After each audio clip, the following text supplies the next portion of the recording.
Nama saya Siswati, saya ibu dari Krisna Pratiwi. Saya mamanya Sandra Samsolese, saya mama Ida.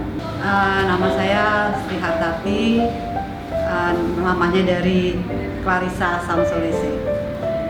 Nama saya Warda Ganis, dipanggilnya Ida, mama dari Fadil Samsolese.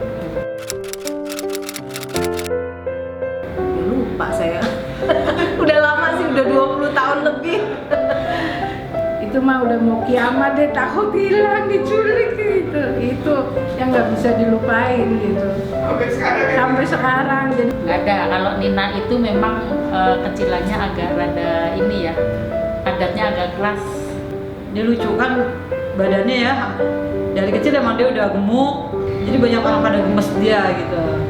Terus dia jarang mau pakai baju dari kecil tuh, pasti pakai celana dalam sama kaos gitu. Selalu itu bajunya, sampai kondangan juga udah dipakein baju, nggak mau, nangis minta dibuka. Jadi kondangan cuma pakai celana dalam sama kaos dalam. Nggak pernah mau pokoknya kalau dipakein baju yang kayak cewek-cewek gitu, nggak mau dia. Oh, kalau gue nyokap gue nggak meninggalkan, gue menangis, meninggalkan selangkah kakinya pun waktu gue sakit.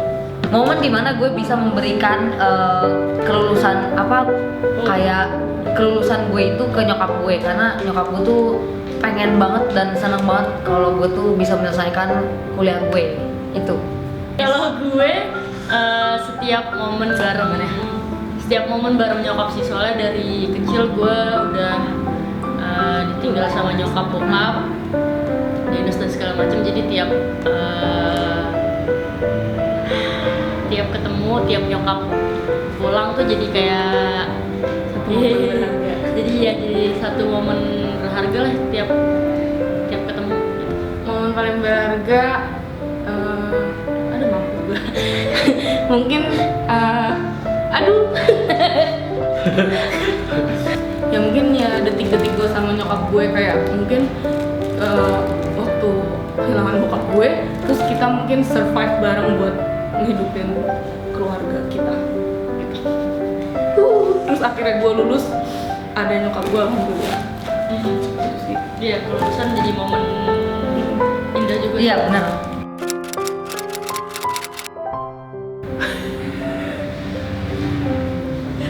Ada sih, anak lu berantakan.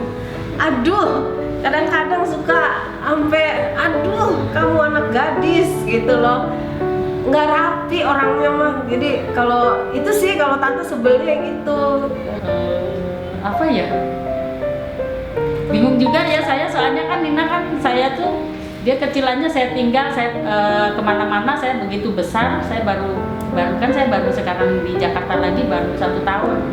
Jadi dia udah biasa hidup sendiri sama kakaknya, sama adiknya, sama adik saya. Jadi saya juga agak dia nggak pernah bikin kesel juga sih. Dablek anaknya, dablek kalau disuruh susah gitu, ya gitu tidur dulu gitu, dibangunin juga kadang susah gitu ya, kalau nggak tante ngomel-ngomel nggak bangun, terus kalau nggak ngeluarin suara kencang gitu nyuruh dia nggak dikerjain. Kalau udah keras ngomong baru dia ngerjain. Wah, nggak rapi dia. Sibuk gitu kalau mau pergi kayak gitu, ada aja yang ketinggalan. Wah, Sering Sering, kalau itu. udah bukan kelas lagi. Sering banget. Aduh, nggak enak banget. Kalau lagi marahan, awkward. Iya. Tapi kalau lagi dimarahin, kesel. Pasti gue sih begitu setiap semuanya. anak begitu deh, Iya. hampir setiap anak deh. kesel giran kalau Lagi marahan, awkward. Iya. Kayak mau ngomong gini kayak gimana ya gitu. aduh dia udah cair belum ya? Kalau kita ngomong ntar dicuekin. Iya banget. Fadil iya banget. Enggak, atau enggak takut kalau pas ngomong jadi ngebahas masalahnya lagi kayak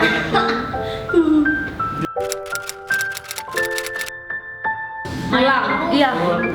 Pulang malam. Pulang malam. Kurangnya waktu bersama keluarga. Pulang malam. Ya kesel ada memang. Kayaknya bahkan hampir tiap hari tuh kesel. Ya saya silahkan aja, tapi kalau umpamanya pulang malam harus ngasih tahu. Maunya tante kan, mah ini lagi di sini gitu, ntar pulang jam segini gitu. Kadang-kadang kan kita kesel ya kan, duh ini anak di mana gitu. Tapi tahu sih, tahu kegiatannya gitu.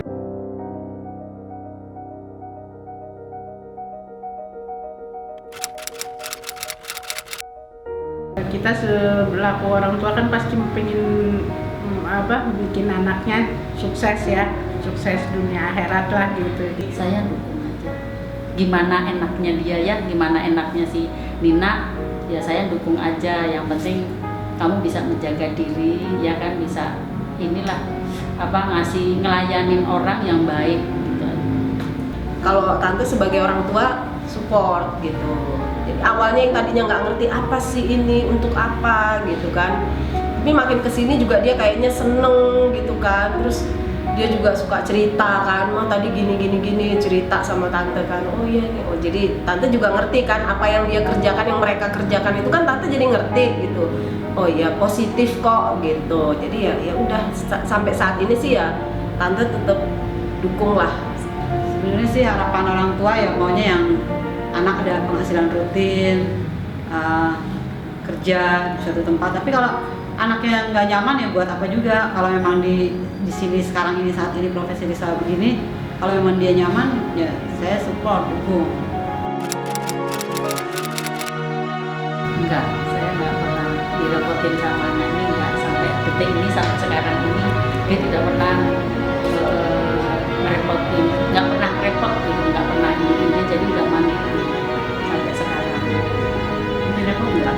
Dia mandiri dari kecil itu waktu sekolah ya dia nyiapin sendiri semua. Enggak, dia mah anaknya enggak ngerepotin sih gitu. Enggak sih, dia anaknya enggak bikin repot.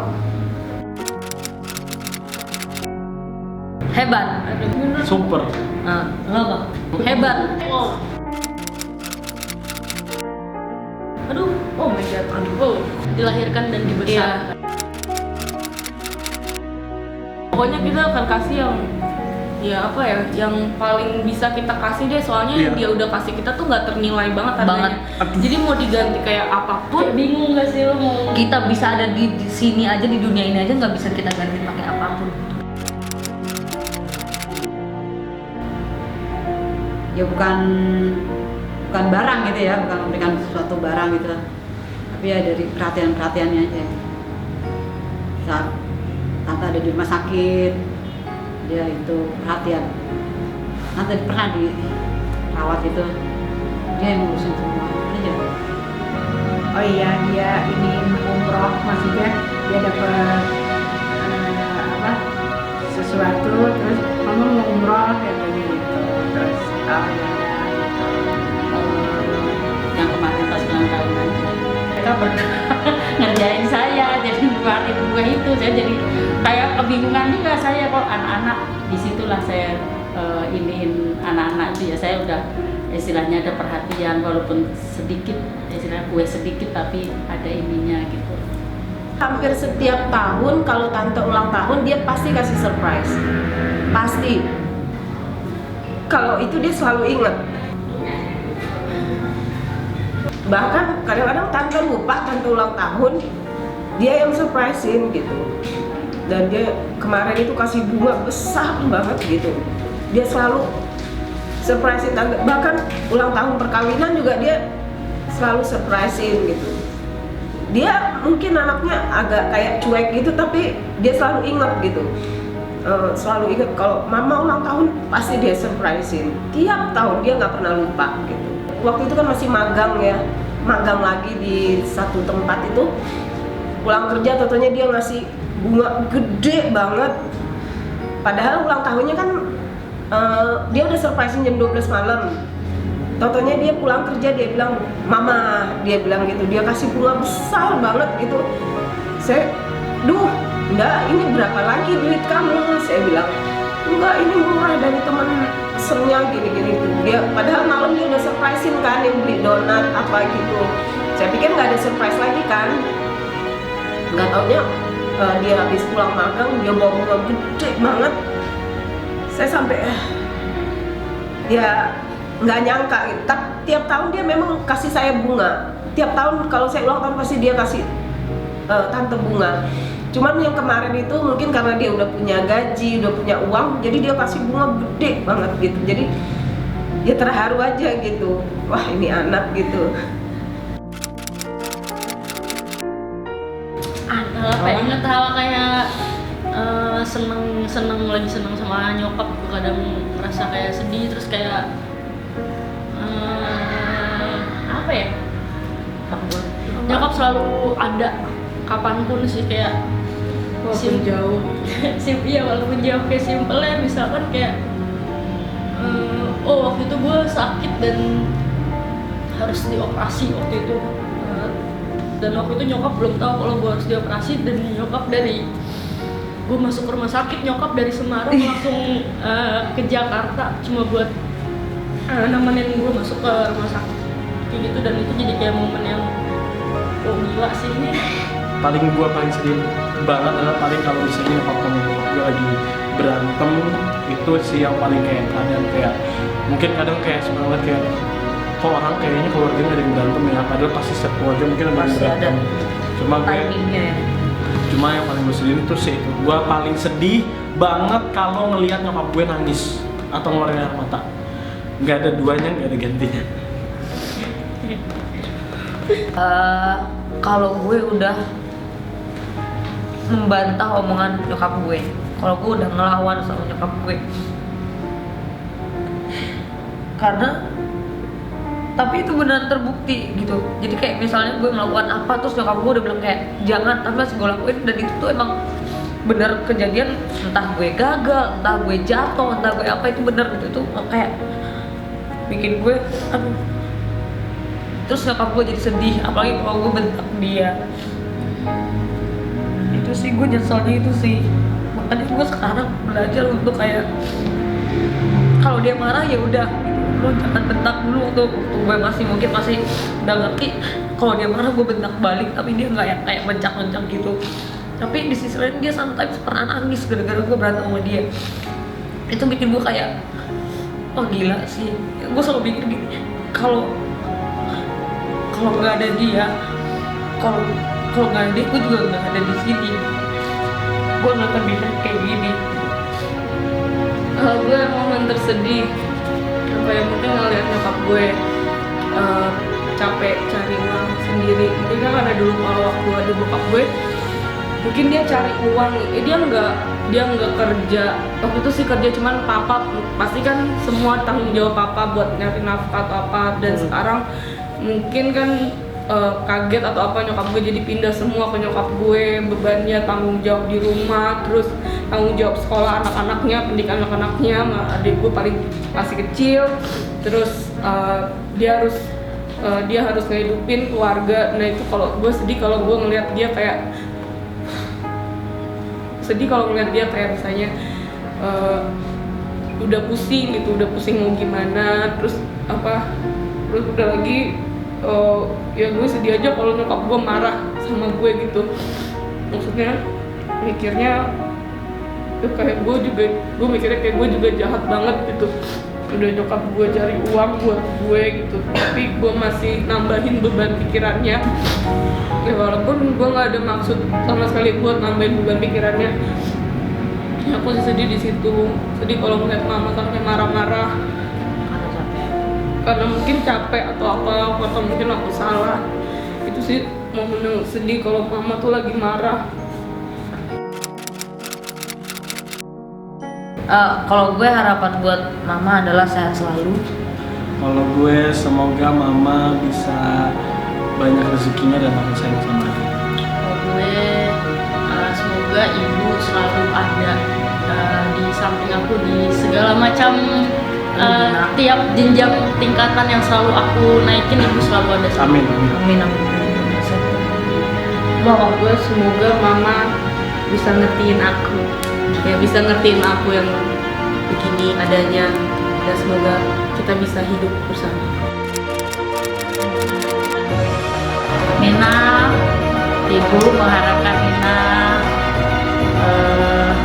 yang baik-baik aja, jaga diri, dan bagaimana cara melayani orang atau fans-fansnya. Pokoknya Nina ibu minta jaga diri yang baik, dan kedepannya Nina akan sukses. Buat Sandra, Mama nggak terlalu banyak minta apa-apa, karena buat Mama Sandra itu udah jadi anak yang baik, sekolah lancar, apa bagus semua. Mama cuma berdoa semoga Sandra kedepannya bisa lebih sukses lagi dengan apa yang dijalani, lebih berhasil lagi. Itu aja buat Sandra, pesan Mama. Bisa pesan Mama, jadilah contoh yang baik untuk adik-adikmu, dan semoga kamu jadi orang yang sukses. Kalau memang kamu nyaman dengan sebagai YouTuber atau di Samsulese, lakukan yang terbaik, jangan setengah-setengah. Semoga sukses selalu. Fadil, Mama pesen supaya Adil nggak tinggal sholat, biar semuanya berjalan dengan lancar, sukses, dunia akhirat. I love you, Mom. I love you, Ma. I love you, Mama. I love you, Bu. Selamat Hari Ibu.